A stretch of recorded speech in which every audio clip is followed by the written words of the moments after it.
They told me my husband died in a car accident in Thailand. The call came at 3:17 a.m. A foreign voice, broken English, heavy accent, saying words that didn't feel real. Mrs. Carter, your husband, Mr. Daniel Carter, he passed away. Very serious accident. We are sorry. I dropped the phone. I remember the sound it made when it hit the floor. I remember how the world felt unreal, like I was watching someone else's life falling apart. Daniel had left 3 months earlier. He said he needed to escape the pressure, that the debts were crushing him, that he wanted to reset his life. He promised he would come back once he fixed everything. He promised he still loved me. I believed him. I cried every night after he left. I blamed myself for not noticing how desperate he had become, how cold he had grown, how distant his eyes were when he kissed my forehead goodbye. When the Thai police contacted me, they sent pictures: a burned car, a blurred passport copy, a report with his name typed on it. It felt official. It felt final. At the funeral, I stood in front of an empty coffin. There was no body to bury, just ashes sent by mail. They said the body was too damaged to identify. His friends cried. His mother collapsed. I stood there frozen, my heart shattered into pieces so small, I thought I would never feel whole again. But grief changes people. And grief makes you notice details you ignored before. 2 weeks after the funeral, I received a letter from the bank. Daniel had several accounts overseas. Not just one, not just savings, businesses, investments, companies registered under different names. I stared at the documents for hours, my hands shaking. Daniel always told me he was broke. He always said he was drowning in debt. He always asked me to pay more to cover rent, groceries, even his credit cards. So why did he have money hidden abroad? And why did some accounts still show recent activity? I told myself it was automatic transactions. I told myself I was paranoid. Until I saw a charge. A hotel in Phuket. 2 days ago. I booked a flight that same night. I didn't tell anyone. Not his mother, not his friends, not even my best friend. I told myself I needed closure. I told myself I just wanted to see where he died. But deep down, something inside me whispered a terrifying thought. What if Daniel never died at all? When I arrived in Phuket, I checked into the same hotel. I felt sick walking through the lobby, imagining him there, alive, laughing, planning his new life without me. I went to the front desk and showed him his photo. The receptionist smiled. "Yes, Mr. Carter stayed here many times," she said casually. My heart stopped. "He died," I whispered. She looked confused. "No, ma'am, he checked out last week." The world collapsed around me. My husband wasn't dead. He faked his death, and I buried a lie.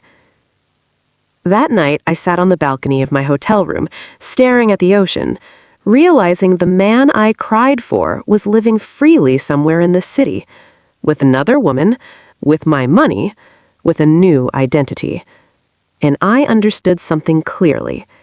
If he thought I was going to stay broken and grieving forever, he was wrong. Because if Daniel wanted to disappear and restart his life, I would erase him from his own life first. And I would take everything he thought was his. I didn't cry anymore after that night. Tears were useless. Pain was pointless. What I felt instead was something colder, sharper, and much more dangerous. Clarity. I started with his bank accounts. Since I was legally his wife, I still had access to some shared documents and old passwords. Daniel was always careless with security. He trusted me too much, or maybe he thought I was too stupid to look. He was wrong. I traced his transactions, his shell companies, his offshore accounts. It was like peeling layers of a man I never truly knew. He wasn't drowning in debt. He was hiding money. He was hiding plans. He was hiding her. Her name was Lena Brooks. I found her through a business registration linked to one of his companies. Her name was listed as a partner. Her signature was on several documents, and when I searched her online, my hands started shaking. Young, beautiful, luxury lifestyle, photos in Thailand, Dubai, Maldives, designer clothes, expensive hotels, private boats. And in one photo, hidden in the background, I saw him, Daniel, alive, smiling, holding her waist. My chest tightened, but I didn't stop. I needed to know everything. I created a fake profile and messaged her. I pretended to be an investor looking for business opportunities. She replied within minutes. She was smart, confident, cold. She didn't know who I was. She bragged about their success, about how they built companies from scratch, about how they escaped toxic pasts. Toxic pasts. I was the toxic past. After a few days of talking, she invited me to meet her at a cafe in Phuket. I wore sunglasses and kept my hair tied back. She didn't recognize me. She talked about Daniel like he was her soulmate. She said he had a crazy ex-wife who drained him financially and emotionally. She said he died to his old life and was reborn with her. I smiled politely while every word burned. Then I asked her something that made her laugh. Why didn't he just divorce his wife? She leaned back and said casually, he needed time to move assets. Divorce would have alerted her. Fake death was easier. My stomach twisted. So this wasn't just betrayal. This was a financial operation. They staged his death to steal everything quietly. They thought I would mourn and disappear, but I didn't. That night, I hacked deeper. I contacted a lawyer friend and quietly asked about transferring assets when a spouse is declared dead. He told me something that made my lips curl into a slow smile. In many cases, the surviving spouse becomes the main legal beneficiary, and Daniel had left a will that named me. He probably forgot to update it, or he thought it didn't matter. He thought he was untouchable. So I did something he never expected. I went back home and officially filed paperwork to declare him legally deceased in my country. I played the grieving widow perfectly. I cried in front of lawyers, I wore black, I posted sad messages online. Everyone believed me. And slowly, quietly, legally, his properties became mine. His companies became mine. His money became mine. I didn't touch anything suspicious yet. I let the system work. Meanwhile, Daniel was living his fantasy life, unaware that every asset he thought he owned was slipping into my hands. But fate is cruel, and secrets never stay buried forever.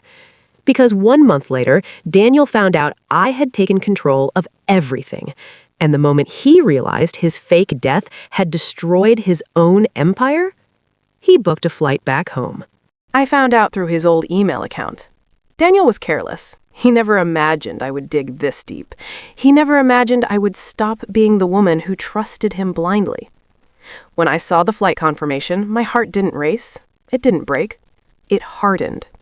The man who pretended to die was coming back to reclaim a life he abandoned. He thought he could walk in like nothing happened, explain everything, and take control again. He had no idea who I had become. The day he landed, I didn't go to the airport. I didn't wait with tears. I didn't prepare a dramatic confrontation. I waited at home, sitting calmly on the couch, holding a glass of wine, watching the security cameras. He opened the front door like a ghost returning to his old house. He looked thinner. His beard was messy. His expensive clothes looked rushed, like he didn't pack properly. For a moment, he just stood there, staring at the living room, like he expected me to scream. I didn't move. He walked slowly, his eyes wide. "Emma," he whispered, like he was seeing a miracle. "You're alive," I said calmly. He laughed nervously and ran his hands through his hair. I know this is crazy. I know this is insane, but I can explain everything. I took a sip of my wine. Sit down, Daniel. He sat across from me, his hands shaking. He started talking fast. He said he was desperate. He said he needed to escape debts. He said he was planning to come back. He said Lena was just a business partner. He said he never stopped loving me. He lied the same way he always did. Too many words, too many excuses. I listened quietly. Then I slid a folder across the table. He opened it. His face turned pale.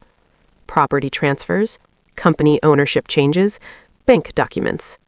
My name. Everywhere. You're legally dead, I said softly, and legally everything you owned now belongs to me. He looked at me like he didn't recognize me anymore. You can't do this, he whispered. I'm alive. I'm right here. Yes, I said, but on paper, you don't exist. He started laughing, but it wasn't funny laughter. It was panic.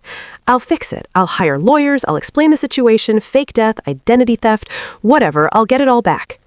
I leaned forward. Go ahead. He stopped laughing. Do you know what happens when someone fakes their death for financial fraud? I asked. He didn't answer. They go to prison. Silence filled the room. His fantasy life collapsed in seconds. He realized if he fought me legally, he would expose himself. He realized he'd trapped himself. He stared at me, eyes full of fear and regret. Emma, please, he whispered. I made a mistake. Lena manipulated me. I just wanted a fresh start. We can start again. I looked at him and felt nothing. No love, no anger, just emptiness. You already started a new life, I said quietly. This is mine now. He dropped to his knees. He begged. He cried. The man who abandoned me, who faked his death, who laughed in photos with another woman, was now begging me not to destroy him completely. But I wasn't done yet, because he still didn't know the worst part. Daniel was still on his knees when I stood up and walked to the window. The city lights looked peaceful, unaware of the storm inside this house. You should sit down, I said calmly. There's something else you need to know. He slowly stood up and sat back on the couch, like his legs could barely support him. I picked up my phone and opened a video call. Lena's face appeared on the screen. She looked tired. Her makeup was gone. Her eyes were red. Daniel? She whispered when she saw him. He froze. What is this?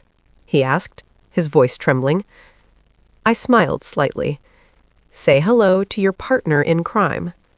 She stared at him, her lips shaking. They took everything, she whispered. The investors pulled out. The accounts are frozen. The companies, they're gone. Daniel looked at me, confused and terrified. What did you do? I sat back down, crossing my legs slowly. I told her investors the truth, I said softly. I told them you faked your death to avoid debts. I told them your companies were built on fraud. I showed them documents, screenshots, evidence. Lena started crying. They think I'm part of it. They think I helped you commit financial fraud. My family doesn't talk to me anymore. My bank accounts are locked. I might be investigated. Daniel's face turned white. You ruined her, he whispered. No, I corrected. You ruined her when you dragged her into this lie. He looked back at Lena. I told you it was safe. I told you we could start over. She laughed bitterly. You told me my wife was weak. You told me she would never fight back. She looked straight into the camera, her eyes burning. You were wrong. I ended the call. The room went silent. Daniel stared at the black screen like he was watching his dream disappear. You destroyed everything, he whispered. I leaned forward. No, I rebuilt myself. He looked at me like he was looking at a stranger. I lost my life, my money, my companies, my future, everything. I nodded slowly. That's what you wanted, remember? A fresh start. He started to cry again, But this time, it wasn't dramatic. It was quiet, broken, real. You could have just divorced me. You could have told me the truth. Instead, you buried me alive emotionally and celebrated your freedom. He looked down. I thought you would never survive without me, he whispered.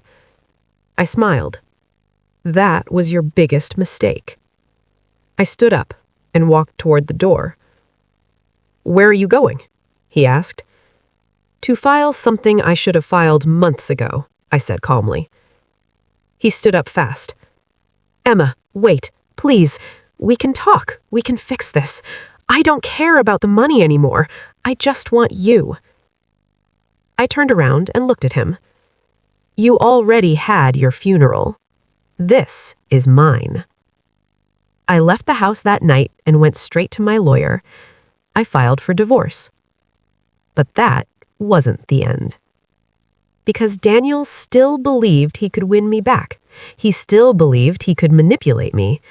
And he had no idea what final move I had planned. For a week after I filed for divorce, Daniel kept texting me. Long messages, vote notes, apologies, memories, promises. He said he would change. He said he would cut contact with Lena. He said he didn't care about money or status anymore. He said losing me was worse than losing everything. I didn't reply. Silence is the loudest punishment. Then I sent him a single message. Let's meet. I want to talk about our future. He replied in seconds. He thought he had hope.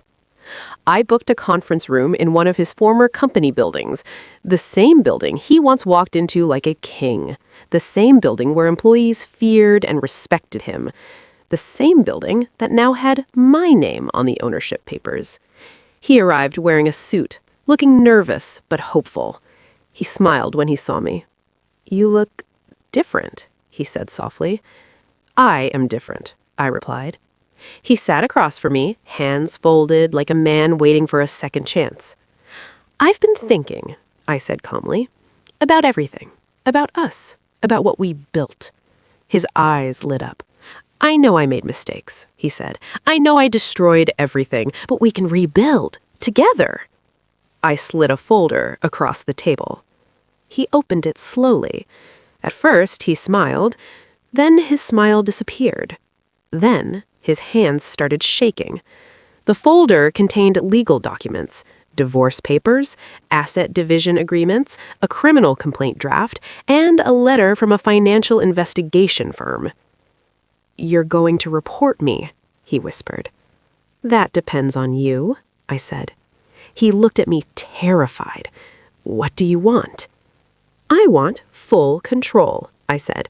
No challenges, no lawsuits, no drama. You sign these papers, you walk away quietly, and I don't expose everything. He swallowed hard. If I don't sign? I leaned forward and looked straight into his eyes. Then I send everything to the authorities, the media, your family, and every investor you ever talked to. He stared at the documents like they were a death sentence. I'll be arrested. Yes. I'll lose everything forever. Yes. He closed his eyes. For a long moment, he didn't say anything. Then he picked up the pen and signed. Each signature felt like another piece of him disappearing. When he finished, he looked at me with empty eyes. So this is it, he said quietly. This is it, I replied. He stood up slowly. I thought you loved me, he said. I did, I said honestly, but I love myself more now. He nodded, walked to the door, then stopped. Are you happy? He asked.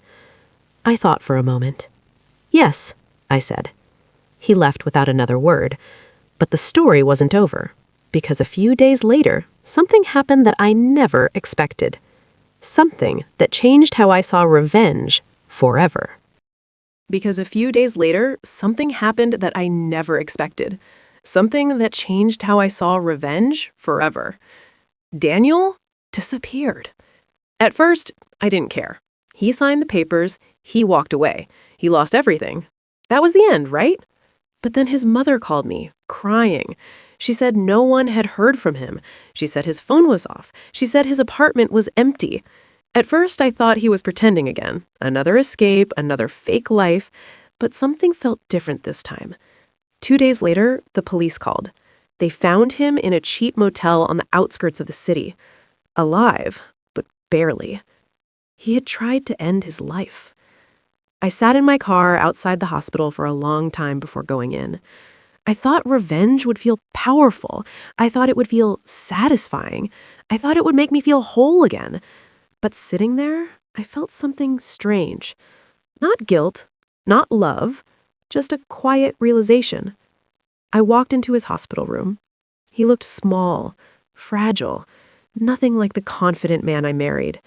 He looked at me when I entered. "I thought you wouldn't come," he whispered. "I didn't come for you," I said honestly. "I came for closure." He nodded slowly. "I deserve everything," he said. "I ruined my life. I ruined yours. I thought I was smarter than everyone. I thought I could control everything." He stared at the ceiling. "When you took everything back, I realized I never loved myself enough to be honest.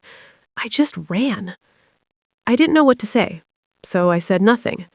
After a long silence, he whispered, "Are you going to destroy me completely?" I shook my head. "No." He looked surprised. "You already destroyed yourself," I said quietly. "I just stopped you from destroying me."